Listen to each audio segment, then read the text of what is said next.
안녕하십니까. 식검센터 소독 연구계의 김봉수입니다. 오늘은 테들러백과 가스 시린지의 사용법에 대해서 알아보도록 하겠습니다. 먼저 테들러백과 가스 시린지에 대해서 이야기를 드리도록 하겠습니다.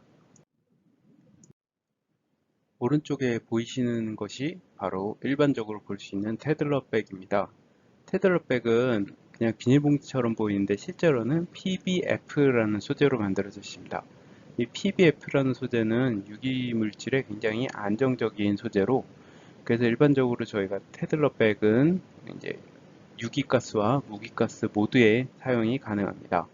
그래서 보통 저희가 그 실내 공기질이나 분석하거나 할 때 하는 VOC 분석에 테들러백을 많이 사용하고 있습니다. 테들러백 중에 표면에 알루미늄이 붙어 있어가지고 혹시 내부에 있는 가스 중에서 광분해가 일어날 수 있는 것을 방지하는 소재도 있습니다.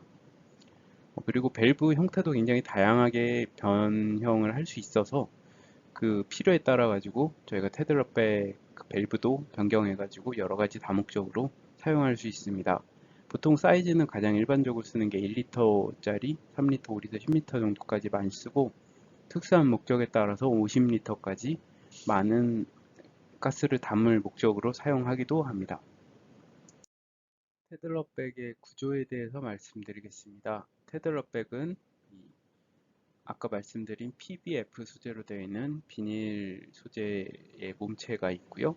그 다음에 위에 메모를 할 수 있는 종이가 붙어 있고, 제일 위에 샘플링 포트라는 특수한 플라스틱으로 된 그 특수한 부위가 붙어 있습니다. 이 샘플링 포트가 이 테들러백만의 고유한 특징인데요. 이 샘플링 포트를 자세히 보면 크게 이제 위에 상부 뚜껑이 있고 이렇게 돌리면 돌아가는 소재입니다. 그 다음에 그 뚜껑 안쪽에 이 고무로 된 셉텀이라는 것이 들어가 있습니다. 그리고 바로 옆에 특수하게 조그마한 파이프, 플라스틱 파이프가 튀어나와 있는 것을 볼 수 있습니다. 물론 이게 일반적인 형태이고 좀 다른 형태의 테들러백도 있습니다만 가장 일반적인 것은 이 형태라고 보시면 될 것 같습니다. 일반적인 구조의 테들러백의 이제 사용법 구조에 대해서 조금 더 자세히 말씀드리겠습니다. 그 아까 말씀드린 캡 부분은 저희가 이제 시계 방향, 반시계 방향으로 돌릴 수 있습니다. 일반적으로 잠겨져 있는데요. 이걸 반시계 방향으로 한 바퀴 정도 돌리게 되면 이 테들러백 내부에 있는 가스가 밖으로 나오거나 밖에 있는 가스가 테들러백 내부로 들어갈 수 있습니다. 그 어디로 들어가냐면 이 사진에서 보시다시피 옆에 튀어나와 있는 파이프를 통해서 가스가 들어가거나 나오게 되는데요. 이 약 반시계 방향을 한 바퀴 돌려서 가운데 그림처럼 열게 되면 저희가 이제 가스가 들어갈 수 있고, 다시 시계 방향으로 잠그게 되면 왼쪽에 있는 사진처럼 가스가 들어가거나 나오는 게 차단이 됩니다. 이런 방법으로 저희가 가스를 차단을 할 수가 있는데요.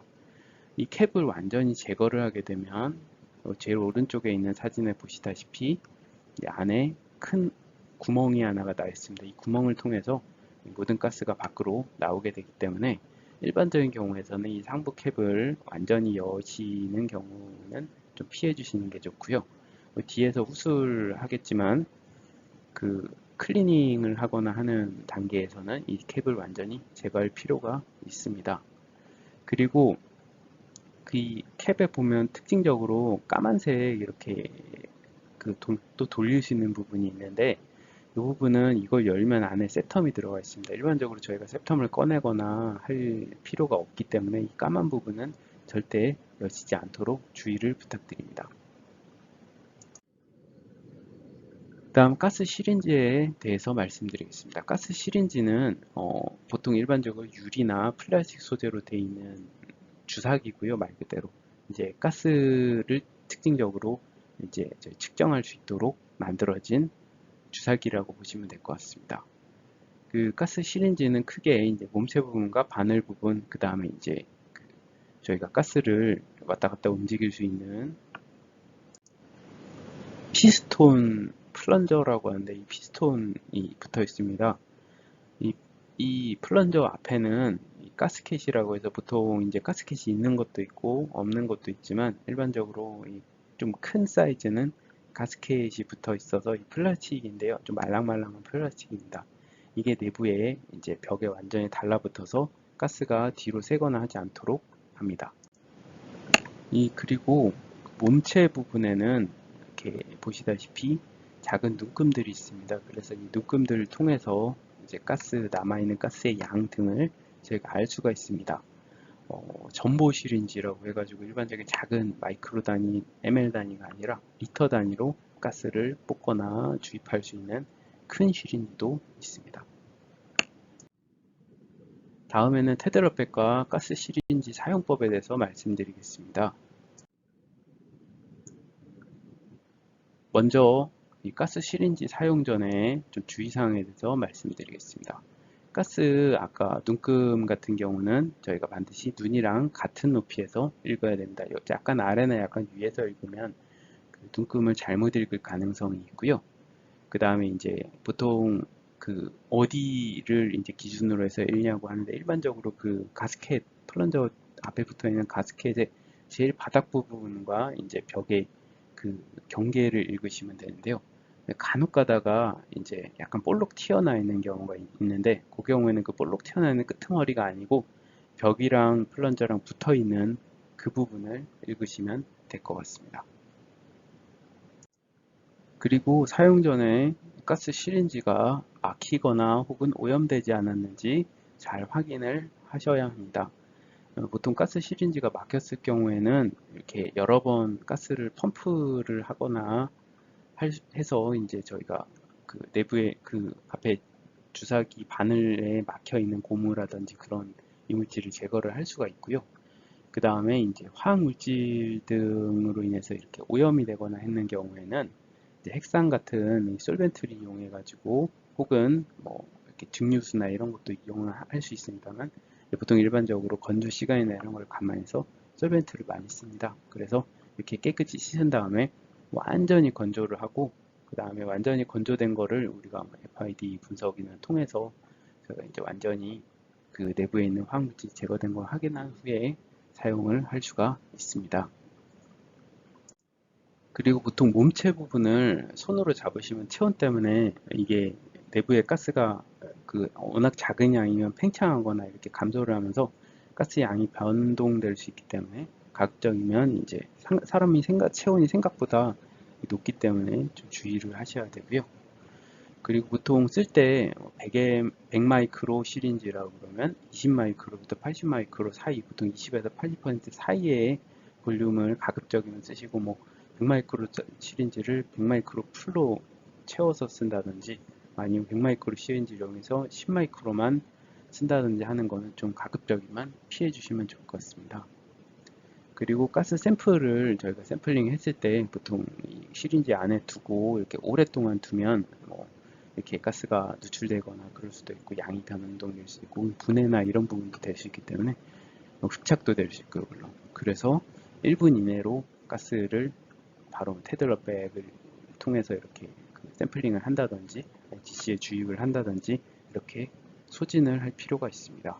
그리고 꼭 시린지가 이렇게 새거나 그러는 경우, 오래 쓰다 보면 새거나 이렇게 조금 문제가 생길 수 있는데 뻑뻑하거나 새는 시린지는 가급적이면 사용하지 않는 것이 좋습니다.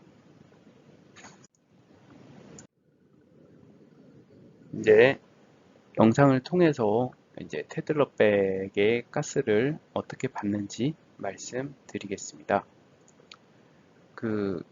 일단 큰 스케일 현장에서 이렇게 가스를 이렇게 큰 12방 이상의 대규모 훈증상에서 가스를 샘플링할 경우에는 어떻게 큰 시린지를 이용해 가지고 이렇게 테들러백에다 가스를 샘플링 해야 되는데요. 해당 부분에서 보여드리겠습니다. 먼저 테들러백에 가스 샘플링을 먼저 시린지로 하시고요. 그거를 이제 옆에 사이드 파이프에 연결을 합니다. 보통 실리콘 튜브로 연결하게 되고요. 그 다음에 시계 반대 방향으로 테들러백 위에 캡을 한 바퀴 정도 열어주시고요.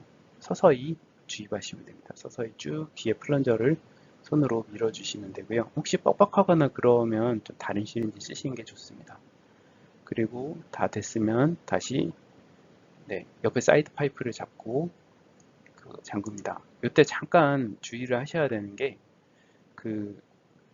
이 보통 이렇게 위에 열거나 잠그거나 할 때 사이드 파이프 말고 이 테들러백 몸체를 잡는 경우가 있는데, 이 경우에는 테들러백 파손이 될 수가 있어서, 특히 이제 위쪽에 샘플링 포트하고 아래쪽에 PVF 소재 연결되는 부분이 파손될 가능성이 있기 때문에 꼭 이렇게 사이드 파이프와 이제 위에 캡을 동시에 잡고 열고 닫고 해주셔서 아래쪽에 힘이 안 가도록 주의를 하실 필요가 있습니다. 계속 보시겠습니다. 그래서 다 됐으면 저희가 이렇게 튜브를 뽑고, 이제 이 샘플링 꽤 가스양이 많죠. 이렇게 샘플링 된 백을 저희가 이제 GC 분석을 한다든지 사용을 하면 됩니다. 오른쪽에 있는 사진처럼 실제로 현장에서 저희가 이제 샘플링을 테드러백을 이용해서 샘플링을 할 때는 이렇게 합니다. 꼭 가스 마스크나 이런 거는 착용을 해서 안전에 주의를 하실 필요가 있을 것 같습니다. 두 번째로 소규모에서 테들러백을 이용해서 가스를 샘플링하는 방법에 대해서 말씀드리겠습니다. 영상을 보면서 말씀드리겠습니다. 네, 보시다시피 대규모와 달리 소규모에서는 실리콘 튜브 말고 이렇게 니들로 된 시린지를 사용하게 됩니다. 이 니들로 된 시린지는 사이드 파이프를 통해서 가스를 이렇게 주입하거나 샘플링하기가 좀 어려운데요. 이때는 테들러백 상부에 있는 캡 제일 위에 보면 작은 까만색 부분에 작은 구멍이 있는데, 그 부분을 통해서 가스를 주입하거나 샘플링하게 됩니다. 계속 보시겠습니다.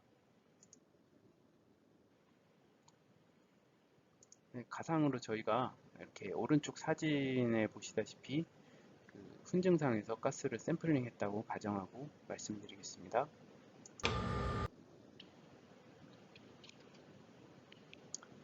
테들러백 상부의 까만색 부분에 보면 작은 구멍인데, 이 안에는 아까 테들러백의 구조에 대해서 말씀을 드릴 때 안에 셉텀이라는 고무가 들어있다고 말씀드렸습니다. 이 고무 때문에 가스가 외부로 나오거나 안으로 들어가거나 하는 게 차단이 되는데요.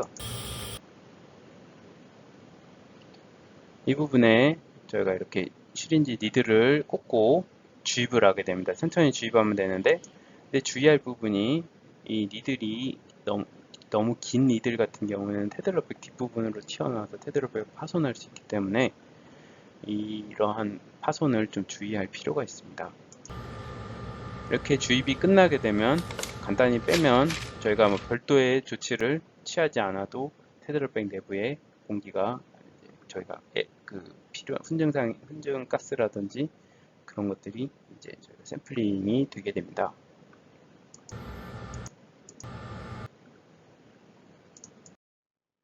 이번에는 저희가 이미 테들러백에 샘플링한 가스를 가스 크로마토그래피 등의 분석 목적으로 채취하는 방법에 대해서 말씀드리겠습니다.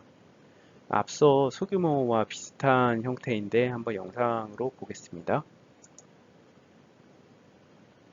네, 이렇게 일반적으로 저희가 지시 분석 오른쪽 사진에 보시다시피 지시 분석용 시린지는 보통 굉장히 작은 마이크로 단위 시린지입니다.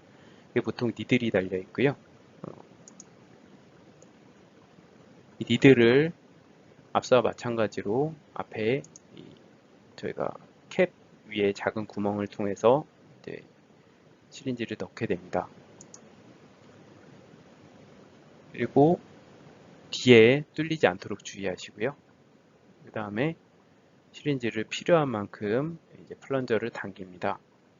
단 이때 이 눈금을 읽는 것은 반드시 눈 높이에서 읽어주시기 바랍니다.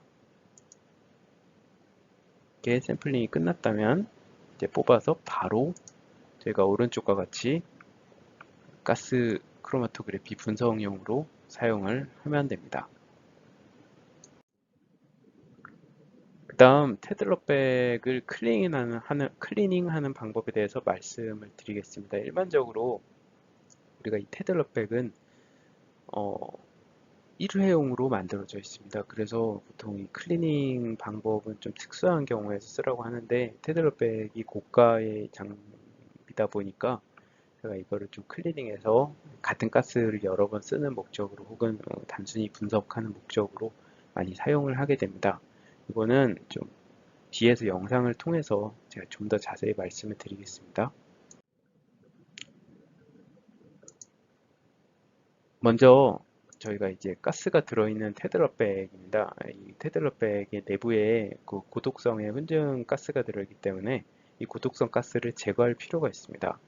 앞서처럼 GC 분석에는 굉장히 소량이 사용이 되기 때문에 샘플링하는 가스가 많은데 이제 그 중에서 일부만 채취를 해서 쓰고 나머지는 대부분 이렇게 가스를 버리게 됩니다. 버릴 때 고독성이라 그 외부에서 열면 절대 안 되시고요. 이렇게 공기가 외부로 빠져나갈 수 있는 후드나 혹은 외부에서 실내 말고 실외에서 이제 이 작업을 진행해 주셔야 됩니다. 계속 보겠습니다. 이 후드 안에 테들러백을 넣고요. 그 다음에 후드 안에서 제가 이제 그 테들러백 위에 캡을 완전히 제거합니다. 완전히 제거한 상태로 보통 이렇게 하고 손으로 누르실 수 있는데 손으로 누르면 갑자기 고농도의 가스가 나오면서 자칫 잘못하면 후드 외부로도 가스가 유출이 될 수가 있습니다. 그래서 이제 가급적이면 이런 상태로 그냥 테드러백을 후드 안에 방치해 놓고요. 그냥 두시고요. 이 무게 때문에 서서히 빠집니다. 좀 시간이 지나면 이렇게 가스가 완전히 빠지게 되고요. 그 상태에서 이제 조치를 하시면 됩니다. 그때 이제 완전히 가스가 빠진 걸 확인하시고요. 그 오른쪽 저희 사이드 파이프에 그 왼쪽 실리콘 튜브에는 뭐가 연결되어 있냐면 이제 외부에서 공기가 들어오는 컴프레셔가 연결이 되어 있습니다. 그래서 컴프레셔를 통해서 신선한 공기를 테들러백으로 공급합니다. 저희가 일반적으로 그릇을 물에 씻는 것과 똑같이 이제 테들러백은 공기로 씻는다고 생각하시면 좋을 것 같습니다. 이 컴프레셔와 사이드 파이프를 이렇게 연결을 해주시고요. 컴프레셔를 켭니다. 켜면 이제 켰고요. 그러면 이 앞에 있는 그 구멍으로 공기가 송송송송 나오는 거를 이제 저희가 볼 수 있습니다. 그 손을 대면 이렇게 바람을 느끼실 수가 있고요. 바람이 밖으로 이렇게 나오는 상태가 있는데 이때는 그냥 단순히 이렇게 사이드 파이프를 통해서 바로 밖으로 나오기 때문에 테드러백 내부에 공기가 차지 않습니다. 그때 오른손으로 이렇게 캡을 드시고요. 캡을 살며시 이렇게 위에 덮어줍니다. 이게 왜 X를 했냐면 이거를 돌리지 마시고 그냥 바로 가볍게 얹어주기만 하시면 됩니다. 가볍게 그냥 얹어주시고요. 가볍게 얹으면 순식간에 부풀어 오릅니다. 이때 빵빵하게 부풀어 오르지 말고 적당히 부풀어 오르면 바로 손을 떼시고요. 이때 돌리면 저희가 이게 좀 속도가 늦으면 터지거나 그럴 수도 있겠죠. 위험할 수 있기 때문에 캡을 돌리지 않고 가볍게 얹어주게 됩니다. 그리고 손으로 눌러주면 가볍게 누르면 공기가 이렇게 빠져나오는데 이거를 몇 번 반복을 하시면 됩니다. 이렇게 여기 영상처럼 뗐다가 눌렀다가 또 한 뗐다 눌렀다 영상이 왔다 갔다 하네요. 뗐다가 붙였다가 떼고 누르고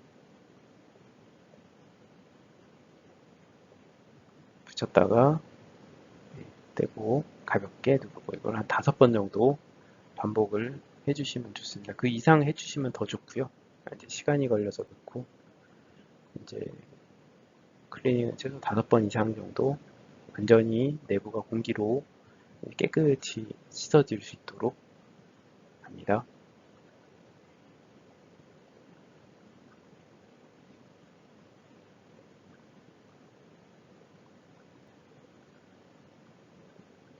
네, 이렇게 클리닝이 되면 이제 옆에 실리콘을 빼고요. 그 다음에 남은 공기를 완전히 빼주십니다. 그 다음에 이렇게 살짝 접어서 내부의 공기를 빼주시고요. 그리고 위에 상부의 캡을 닫습니다. 닫을 때도 꼭 사이드 파이프를 잡고 닫으셔서 제가 이제 테드러백 아랫부분이 손상이 되지 않도록 주의를 부탁드리고요. 이렇게 됐으면 테드러백에 남아있는 공기를 일반적으로 깨끗한 시린지를 이용해서 가볍게 뽑아냅니다. 공기를 완전히 제거를 한 상태로 공기가 더 이상 이제 이 주사기가 더 안 뽑혀지는 상태에서 이제 마무리를 하시면 되겠습니다. 테드러백 사용하실 때 주의사항입니다. 그 샘플링 포트나 이제 러버 셉텀이나 백 자체가 이렇게 아까 뭐 시린지를 꼽으면서 비닐이 뚫리거나 그런 경우인데, 그런 경우에 테드러백을 뭐 청테이프를 붙여서 사용하시고 그럴 수도 있는데, 가급적이면 그거는 지양을 해주시면 좋습니다. 사용을 이렇게 파손된 테드러백을 사용하다가 가스가 누출되는 사고가 있을 수 있기 때문에 저희가 항시 주의를 하셔야 되고요. 그 다음에 그 플라스틱 시린지로 백을 사용하기 전에 리키지가 누출이 되는지 여부를 확인을 할 수가 있습니다. 방금 전에 저희가 이제 시린지로 공기를 뺐는데, 그렇게 공기 빼는 형태처럼 가볍게 이렇게 당겨서 시린지가 계속 당겨지면 이 백에 손상이 있어서 뭔가 어디가 샌다는 이야기입니다. 그러면 그 백은 쓰시면 안 되고요. 그 다음에 이거는 권장사항인데, 가스를 에티포메이트라든지 메틸브로마이드 이런 걸 섞어서 사용하게 되면 테드러백 샘플링하는 목적이, 주 목적이 저희가 현장에 샘플링을 해가지고 정밀 분석하는 목적인데, 정밀 분석하는 GC의 특성상 저희가 여러 가지 가스가 복합적으로 이제 서로 오염돼서 결과가 나올 수가 있습니다. 그래서 그런 오염을 피하기 위해서 가급적이면 한 가스 에티포메이트 쓴 테드러백은 에티포메이트만, MB 쓴 테드러백은 MB만 사용할 수 있도록 하시는 게 좋습니다. 그리고 그 가스가 꽉 차 있는 백 상태로 그냥 실내에 이렇게 던져두시면 혹시나 파손이 됐을 때 또 위험할 수 있기 때문에, 가스가 빵빵하게 차 있는 백을 뭐 보관을 하셔야 된다, 이렇게 좀 장시간 보관을 하셔야 된다 할 때는 외부에, 실외에 두시거나 혹은 아까 보신 후드 내부에 두시는 게 좋습니다. 그리고 백이 만약에 가스가 이렇게 너무 많이 차 있다, 꽉 차 있다 그럴 때는, 이게 따뜻한 곳에가 있으면 이 내부의 공기가 부풀어 올라서 터지거나 이렇게 손상이 될 수가 있습니다. 그렇기 때문에 그 백에 가스를 빵빵하게 채우시는 거는 가급적이면 피하시는 게 좋습니다. 보통 그 한 70, 80% 이상 채우시는 거는 가급적이면 지양을 하시면 좋고요. 마지막으로 샘플링, 가스 샘플링 할 때는 앞서 그 영상과 옆에 있는 이제 사진에서 저희 아까 박민구 사무관님 샘플링 하시는 것처럼 가스 마스크를 사용을 해가지고, 그래서 중독 사고나 이런 부분을 예방할 필요가 있습니다. 마지막으로 결론입니다. 테드러백은 훈증제를 이제 포집하기 위해서 특수하게 제작된 플라스틱 백입니다. 화학 물질에 굉장히 안정적이기 때문에 유기가스와 무기가스 모두 포집하는 데 사용이 가능하고요. 위에 상부 뚜껑을, 까만 부분 아닙니다. 하얀 부분입니다. 하얀 부분을 이제 시계 반대 방향으로 한 바퀴 정도 돌리면 이제 사이드 파이프가 열리게 되고요. 그 다음에 반대로 시계 방향으로 돌리면 잠기게 됩니다. 가스 시린지도 샘플링을 위해서 특수하게 만들어진 그 주사기이고요. 보통 이제 바늘 부위, 이제 몸체 부위, 그 다음에 플런저, 아까 보신 그 실린더 부분, 이렇게 세 가지로 구성이 됩니다. 그리고 몸체 부분에는 눈금이 있고요. 그래서 눈금을 통해서 가스 양을 정확하게 측정을 할 수가 있습니다. 그 정확하고 안전한 이제 우리가 분석이나 샘플링을 위해서는 테들러백과 가스 시린지가 혹시 고장이 나거나 상태가 안 좋을 땐 절대 쓰시지 마시고요. 그리고 이제 저희가 안전 사용 기준이나 혹은 본 영상 이런 거를 꼭 숙지하시고 사용을 하시는 게 좋을 것 같습니다. 네, 오늘 교육은 여기까지입니다. 들어주셔서 감사합니다.